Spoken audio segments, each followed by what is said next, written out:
There we go. Is it, Ellie, your face looks confused. Uh, I was just checking. It looks great, actually. This is the correct screen.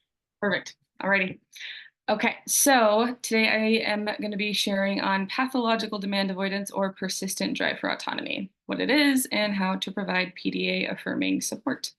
My name is Mar Rodriguez. I am an associate licensed social worker, uh, the LSWAIC full acronym. I use they and them pronouns, and this presentation is happening on June 20th of 2024. I want to give editing credit to Emily East, one of our admin folks who was very supportive in helping me verbally process and transcribe everything. So without further ado, here we go. So yesterday was Juneteenth, and so I wanted to make sure to make a note of this. Here is a reading list from Inclusive Therapists on the left. In the middle, it has a fund for reparations. And on the right, if you are able to purchase the, ooh, give me 1 second, it all disappeared. Purchase with purpose. There is a resist candle by Bright Black, and 50% of the funds are donated to the BIPOC Therapy Fund. So go to Inclusive Therapists, and I will put that link in the chat at the end of the presentation.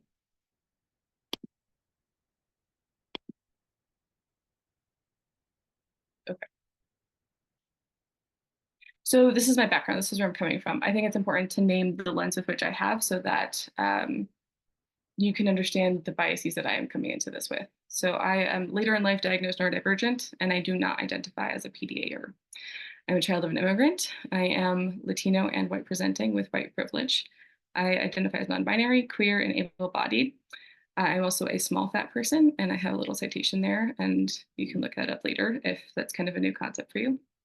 I have worked with neurodivergent folks for the past 8 years in a variety of settings. I have seen many a PDA without knowing what that was. And in one of the first settings I worked in ABA for 3 years, and I am very cognizant of the harmful spaces that ABA occupies, or the harm that they cause, traditionally and in ways that it is now as well.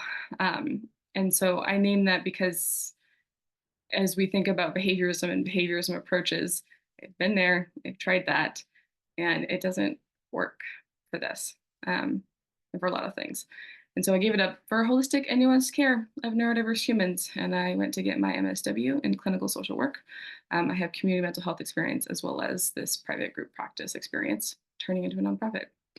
This year, I attended the 2024 PDA North America Conference, where a lot of my information is sourced from. And so I'm pulling from clinical experience, but also recommendations from adult PDAers, the PDA North America website, as well as the PDA UK Society primarily.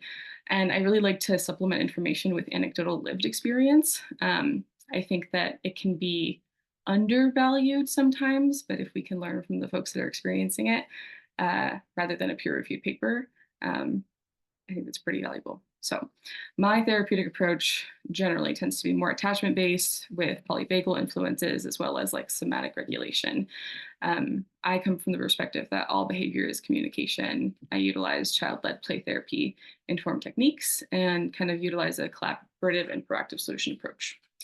All right, so this is kind of the roadmap of this presentation.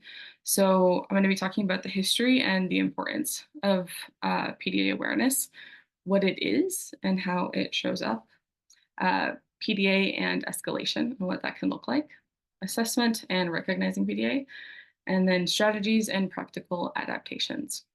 I want to make a note that what is outside of the scope of this presentation is the controversy of the validity of PDA, of whether or not it's a thing. Even last year, there were 2 articles in 2 different countries from peer-reviewed sources that debated the existence of it. I am coming from the perspective that it exists, it is real, people experience this. And so I will not be going into much depth about that.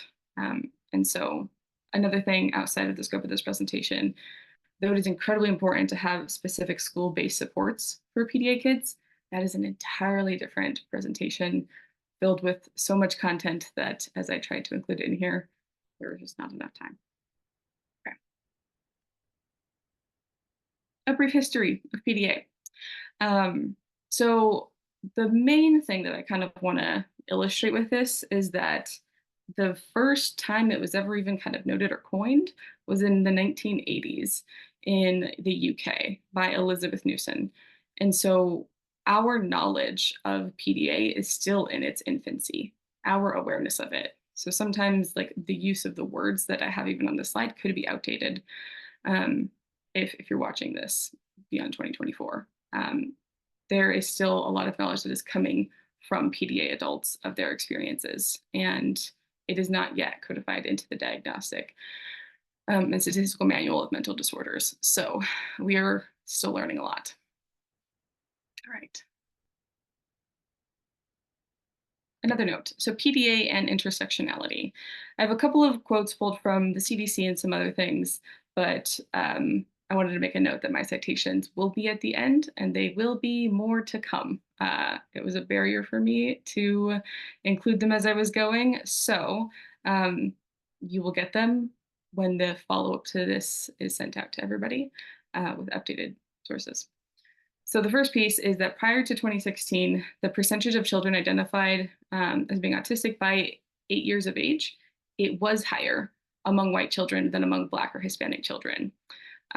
However, for the first time, recognition of autism in BIPOC communities is rising, and diagnoses in these communities across the US is actually now higher than in white children. And that is pretty significant. This does not mean that bias does not exist, despite what certain articles will name. This is great that there is more recognition, and more recognition without access to services is still a massive barrier in care. And so Black, Latino, and Hispanic children are more likely to be diagnosed still with disruptive mood disorders such as ODD or CD, so oppositional defiant disorder or conduct disorder, than their white counterparts with similar behaviors. And that is still true. So why this is important that we're doing this presentation, that we understand what PDA is because it, to be able to recognize it in multiply marginalized communities is such a critical framework and lens in moving towards that more empathetic and supportive approach, and has so many implications. If it were to be included in the DSM, it would increase access and awareness to services. It could be covered by insurance companies. It could even replace this idea of ODD, or at least introduce a more nuanced understanding of it, not to mention the impacts to the criminal legal system, as so many BIPOC folks experience a pipeline of being seen as ODD and then having barriers upon barriers that are already existing that result in less access to care and more systemic racism and institutional. Okay, so what is PDA? PDA stands for pathological demand avoidance, but it has been renamed as persistent drive for autonomy.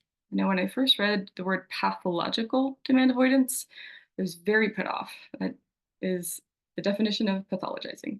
And to rename it as persistent drive for autonomy, a lot of folks feel like that is a more accurate representation of what the function of it is and kind of where it's coming from.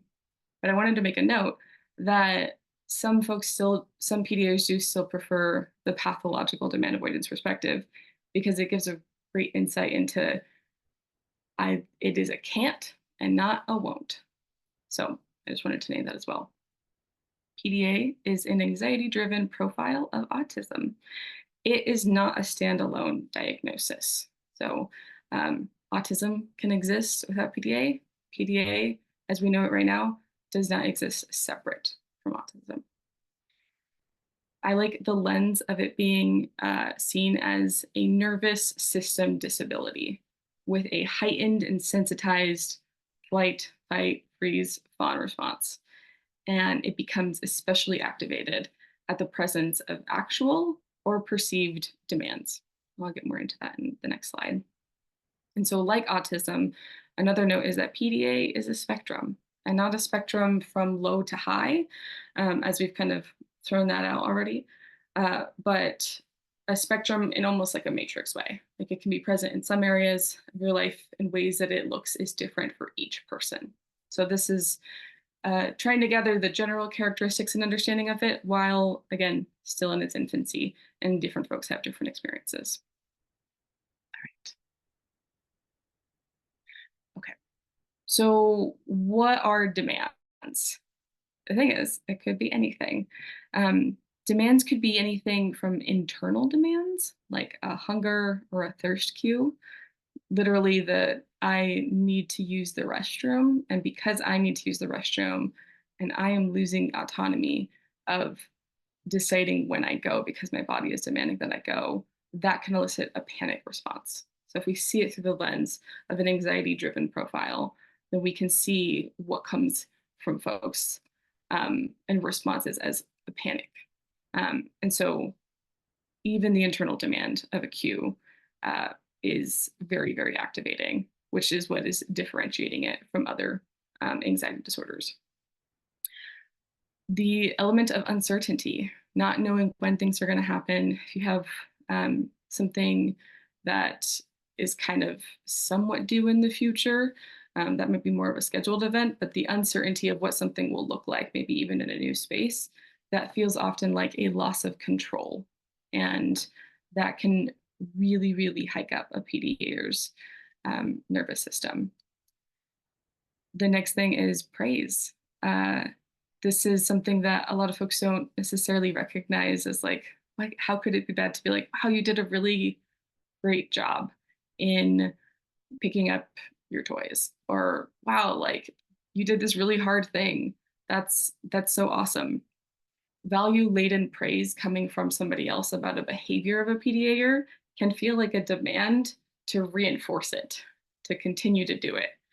Uh, because that is kind of what it can be, and especially what it is in a lot of behaviorism spaces. And so I'll talk a little bit more of the how we can like adapt that therapeutically in later slides. Another thing is time constraints and scheduled events. If something is going just from 2 to 4 p.m. and you have to be there at 2 and you have to leave at 4, that can be massively anxiety inducing for a PDAer. And I'm going to be referring to it as anxiety inducing because that is what it is. And then the even element of making a choice, making decisions, that feels like a demand. And so the point of this is just to get a sense of everything can be a demand and it is different for each person. And so if everything you're experiencing in your day to day is activating your nervous system, what do we do? So I wanted to specify a little bit more about the differences from non-PDA autism. I have an asterisk at the bottom, but I'm going to go through this a little bit. So the first is that it is an anxiety-based need for control. There is an avoidance of everyday tasks, including things that they like and want to do. Does not respond well to rewards and consequences. They both feel like pressure. Does not respond well to impose structure or routine set by others. I'll name in later slides how that can show up in the therapy space. Enjoys spontaneity and novelty and often do not like routines. Enjoys pretending and role play. I'm going to put an asterisk here because I think there's many autistic folks that enjoy that. Are very interested in social interactions. Again, asterisk.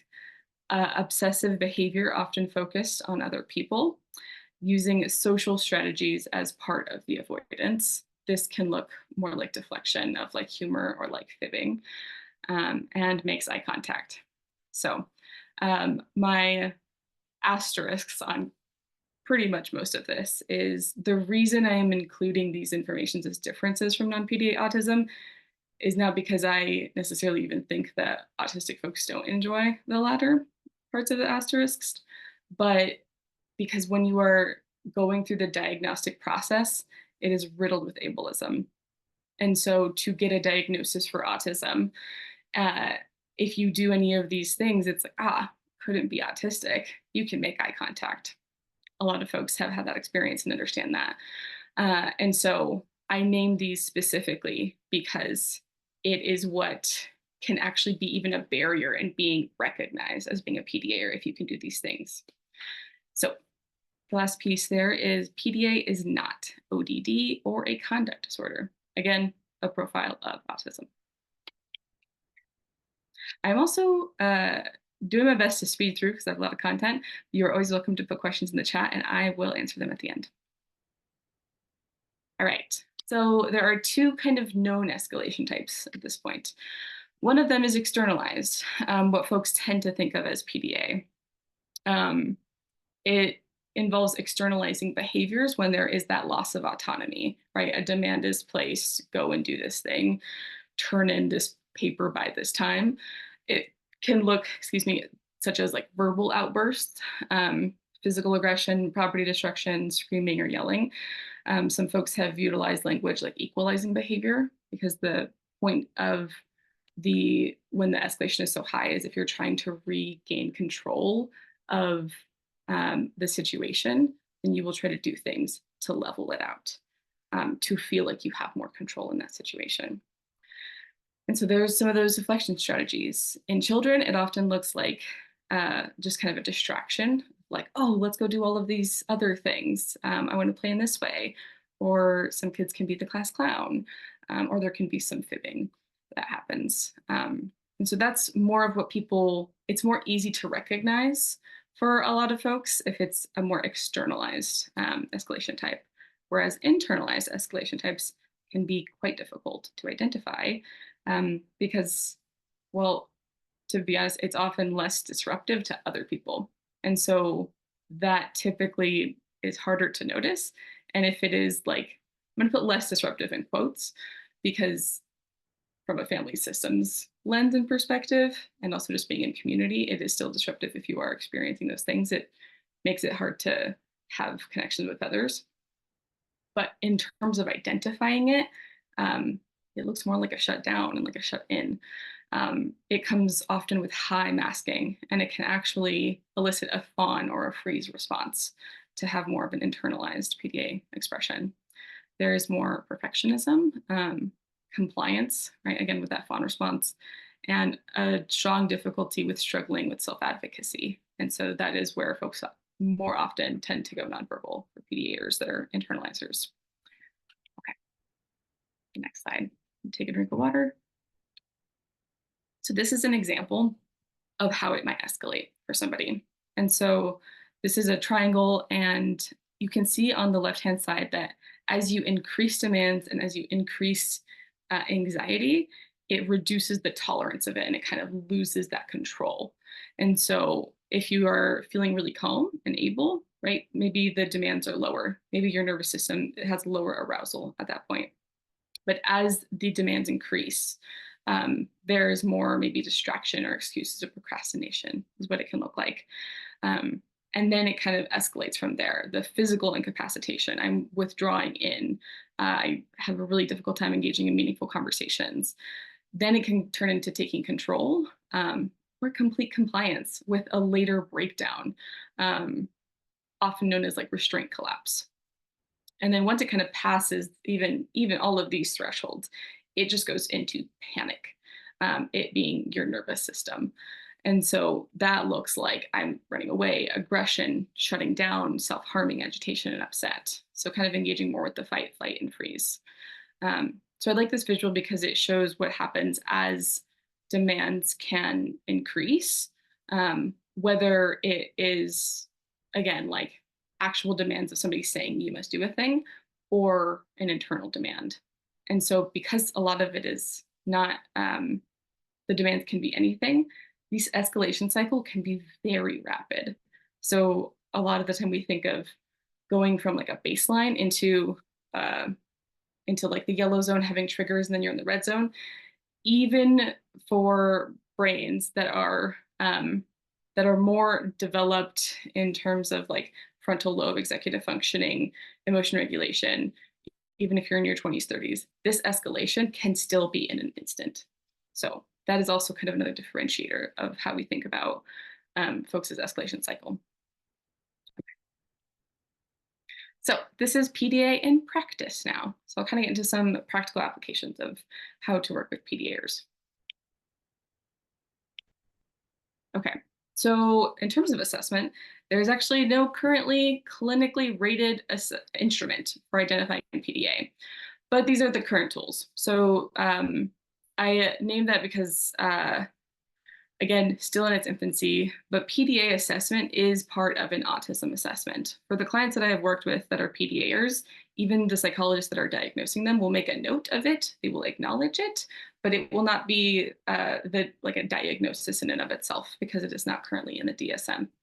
And so it is often translated to this person is autistic and has anxiety, which again is really similar to how many non-PDA autistic folks have on their medical record as well. But usually, or I don't know if usually, but more so now that psychologists are becoming more aware of it and folks that are testing for autism, they will make a note that it is like a persistent drive for autonomy profile. And so that's the way to kind of get that formal process. Asterisk, it's not formalized yet because it's not a diagnosis in the DSM yet. The second way is there is kind of a self-report. There is the Extreme Demand Avoidance Questionnaire. This was designed for research purposes and not a diagnosis, but it on embraceautism.com, it has this one for self-report for adults and one for like caregiver report for children that are 5 to 17 years old. I found this to be quite helpful with folks in session, as long as we're looking at it together and kind of like processing the feelings that are coming up for them as they answer it. Usually if somebody resonates with it, that's enough for me. You don't need to have it to have agreement on any of those things to be valid. If it resonates, it resonates. And then the third piece is the diagnostic interview for social and communication disorders that has been used in the past to identify PDA characteristics. And at this point seems like potentially it could be developed into a clinician rated tool as of 2023. I will include citations when I send this out. Okay, so what might PDA sound like from a client? The next couple of slides are going to have a lot of text because I was trying to get all of my information from my brain into a paper, and it was like a fire hose going through a colander. And so the lovely Emily East was able to transcribe it.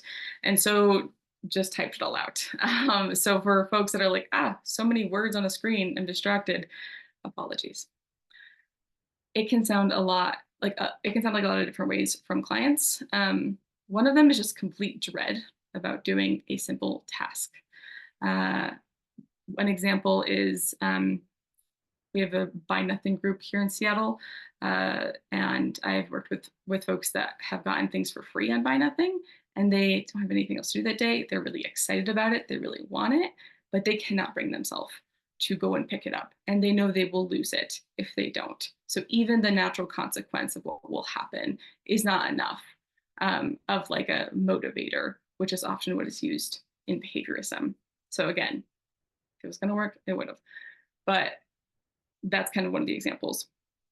Another example is kind of from like a child perspective, entering a space with an adult. And if the adult is asking you like questions of how do you feel, as we often do in therapy, but also like if you're getting home from school, if you're playing with a friend and checking in with your kid, it can look like changing the topic, hiding under a chair, drawing attention to something else. And again, all to feel a sense of control. Some other suggestions or some other examples are I'm playing with a friend and she has suggested something to do. I want to do it, but I hate that she suggested it first, so we can't do it. And I'm going to insist that we're going to do something else. And the last one I kind of talked about earlier, really having to pee for hours very badly, but the idea of going to the bathroom and like giving into my body's demands makes me feel mad and if not panicked. Okay, so those are some of the anecdotal blurbs of like how I have heard it show up thus far. All right, so here are some clinical approaches for supporting PDAers. As you look at these kind of main sections, this is not different than how you would support anyone. I will get into the adaptations in the next slide. So the therapeutic relationship is often known as the most important thing generally when working with a client. And this is like double underlined here. So if you can have a trusting therapeutic relationship where you are a consistent person. And whether you're a therapist or you're a parent or you're a friend of a PDA, being authentic and genuine and consistent in who you are and how you show up is one of the things that leads to the most trust, in my experience at least.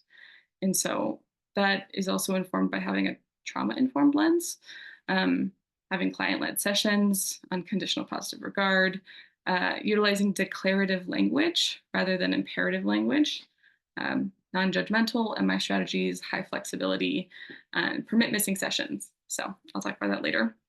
So the therapeutic relationship is very, very important. Then I like to go into psycho ed, triggers and support. So supporting a PDA with understanding what PDA is. A lot of folks, especially if they are adults, don't realize it can be very internalized, and themes of like shame, of like, I just can't. I am, many ADHDers will experience this as well. I'm just lazy. Like I cannot, because I don't want to enough.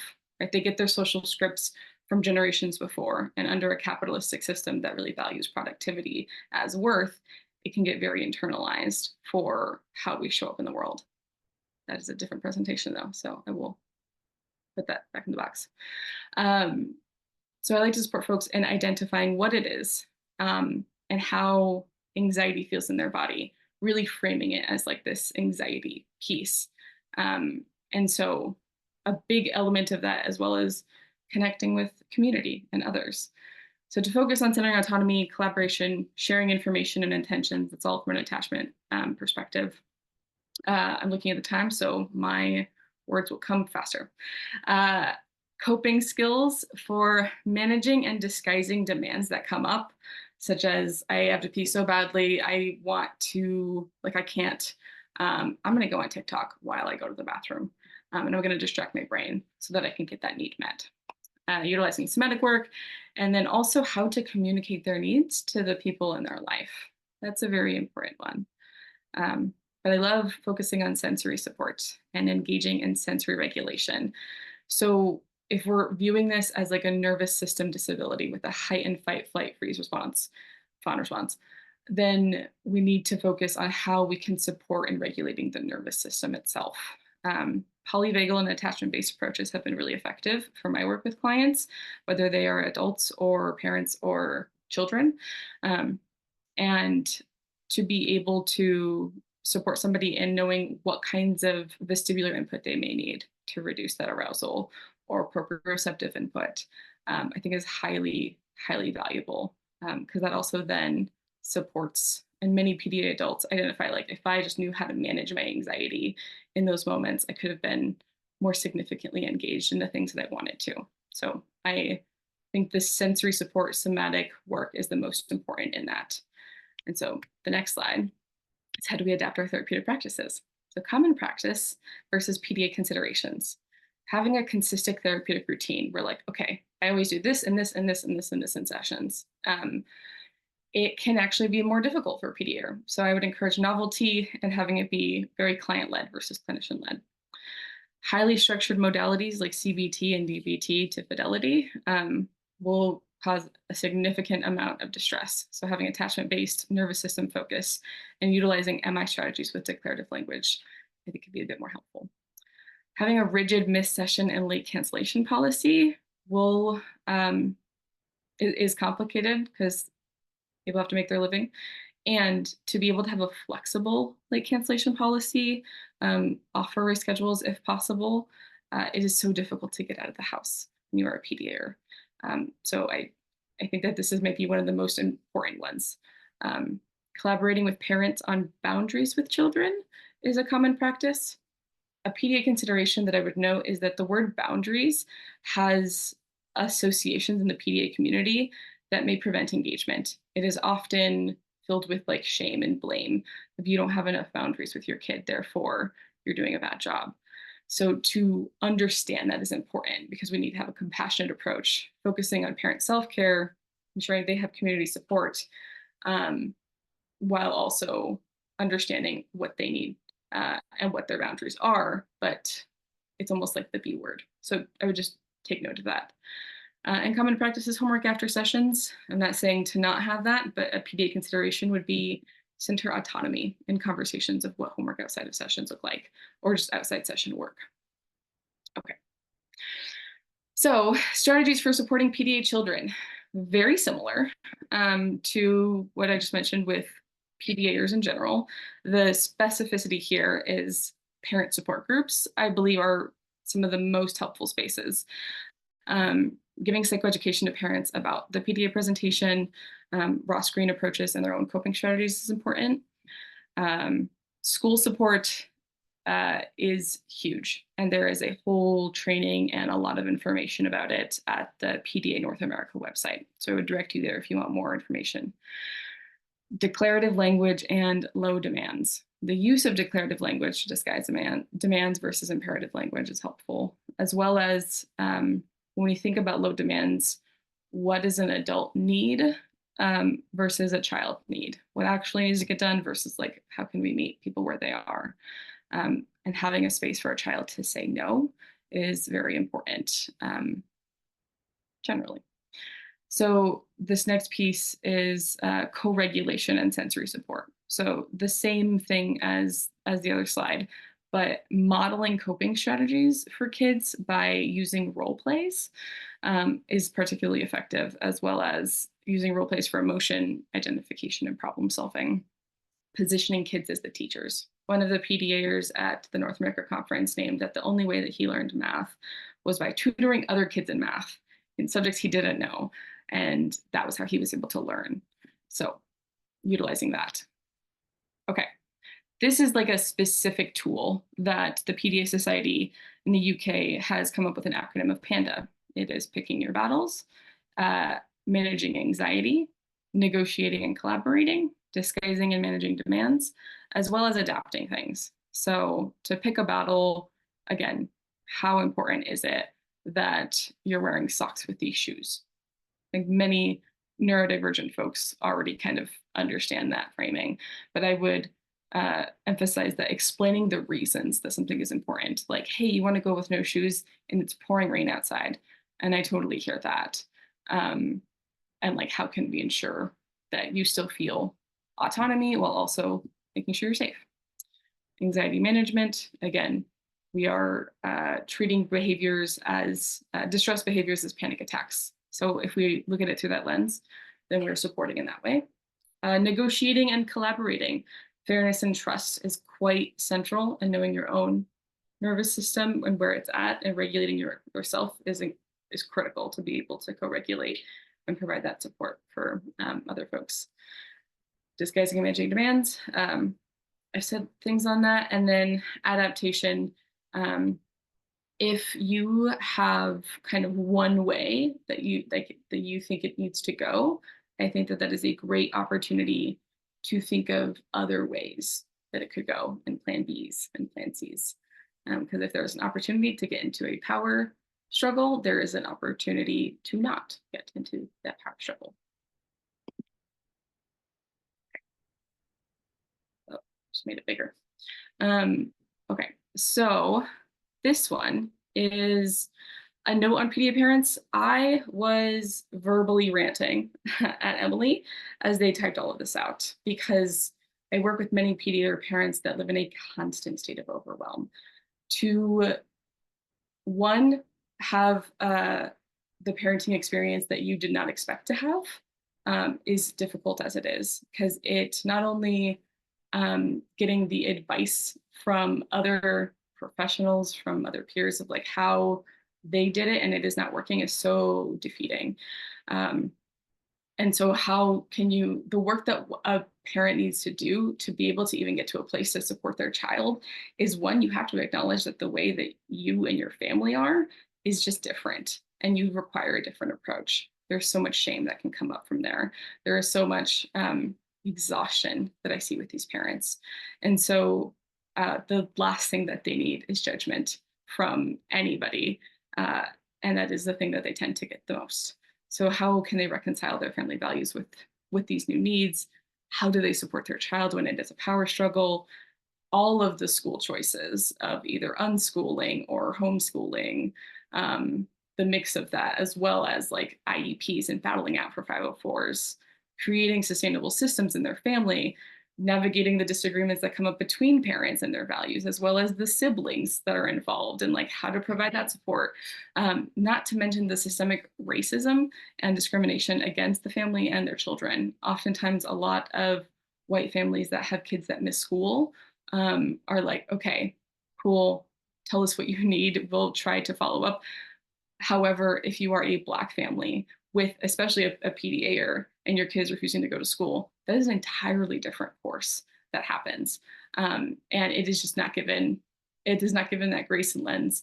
And so, how do you do it all? That's what my clients come to me with. And it is impossible. And so, I highly recommend having individual therapists for the parents and caregivers, and connecting to parent supports.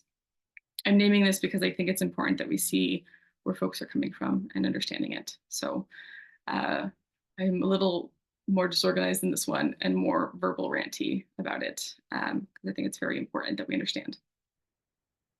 Okay. So I'm going to go through some of these tools quickly. So this is a specific strategy of declarative language. So declarative language is a more indirect communication style. It is not effective for a lot of people. It is an example of it is your shoes are over there versus put on your shoes. And like an imperative language example of it is time to go, versus I might say in session, the session's done, and I open the door. This can look passive aggressive. And so what is extremely important is the intent. And so we're not trying to be subversive, sneaky, tricking into compliance. We are trying to support them in getting their needs met in a low arousal way. And so I think understanding your intention and where it's coming from is important in utilizing declarative language, because it allows for more autonomy and choice in engaging. It is the would you, or the I wonders, or I'm curious about, versus tell me do this. And so I will send this out so you will have more of this examples, as well as a resource on declarative language. But I found this particularly effective with children, but also very effective with adults as well. Therapy Speak does this often of, I wonder how you felt when that happened. It's an implied versus like a, tell me how you felt when that happened. So, and then this next tool is the role play. So PDA kids especially have an incredible, autistic kids in general have an incredible rich inner world, and a highly connected brain. And so in navigating challenges, the goal is to allow the child to engage in a non-scripted organic role play where the child themselves doesn't need to appear as a character. So for example, if a kid I'm working with is having a hard time with a peer, we might use figurines. We might not even use figurines. I embed a lot of like naturalistic teaching and modeling in those sessions, or I will even, depending on the client and the appropriateness of it, being like, I'm really struggling. I'm feeling really nervous and it's hard for me to breathe sometimes. And I don't know what to do. I like, do you have any idea what I should do? And so that, I think, really depends on the rapport, really depends on where you're coming from with that. But the opportunity to teach, to have a PDA or teach, can be a great de-escalation tactic as well, as it equalizes power. Okay. So I'm not going to read all of this. This is created by, designed by Sally Katz at the PDAsociety.org. Helpful approaches for adult PDAs. A lot of what we have already said. I pulled a lot of it from these sources, but here's a little picto. Nope, not a pictograph, a little image, in case that is helpful. And then that is it. Exactly 45 minutes. Okay, I tried hard. The citations and resources are to come. When we send a follow-up, I'm planning on creating like a handout of kind of all of the links that I have used, but also specific like strategies for not only parents, but therapists as well. Okay, that was a lot, very fast. And I want to recognize that I can speak quickly. So I am curious what everybody's thoughts are.